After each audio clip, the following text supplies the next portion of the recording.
বর্তমান সময়ে বলা হচ্ছে জমিয়ত নাকি রাজনৈতিক দলের সাথে ঐক্য করতে চায়, এটার ব্যাপারে একটু বলবেন।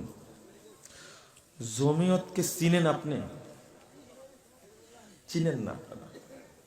নাউজুবিল্লাহ। গালিগালাজ কেন করেন আপনারা?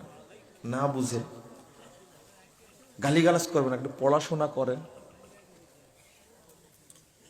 আল্লামা আব্দুল্লাহ আল কাফি স্যারের রাজনৈতিক দৃষ্টিভঙ্গি কি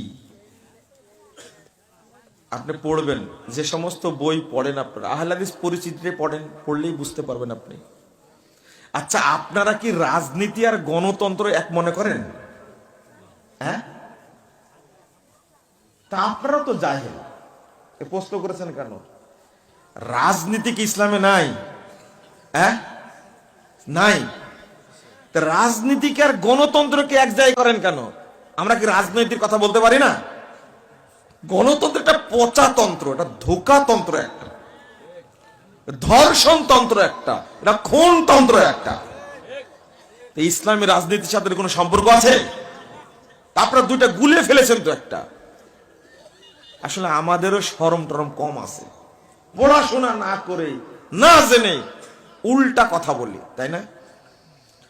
আহলে হাদিসদের রাজনৈতিক দর্শন মুহাম্মদুর রাসূলুল্লাহ সাল্লাল্লাহু আলাইহি ওয়াসাল্লামের রাজনৈতিক দর্শন। মনে থাকবে, চার খলিফার যে রাজনৈতিক দর্শন সেটা হলো আহলে হাদিসদের রাজনৈতিক দর্শন। মনে থাকবে, এটাই। এর উপরে থাকেন, আমরা এই নীতির উপরে থাকবো ইনশাআল্লাহ। কথা মনে থাকবে? কোন তন্ত্র মন্ত্র, আল্লামা আব্দুল্লাহ আল কাফি আল কুরাইশি রাহিমাহুল্লাহ প্রখ্যাত রাজনীতিবিদ ছিলেন একজন, তাই বলে কোনদিন এইগুলো ফালতু তন্ত্রের সাথে আপোষ করেছেন? বেটা পড়াশোনা না করে মেজাজটা খারাপ করে ফেলে দেয়। আহলে হাদিস পরিচিতি বইটা 1998 সালে কিনেছি। আপনি কয় সালে কিনেছেন? আগে পড়েন নিজে, না পড়ে বলদের মতো চিৎকার করলে হবে? বুঝতে হবে আগে। আপনি গণতন্ত্র রাজনীতি একসঙ্গে মিল করে ফেলেছেন, তাই না?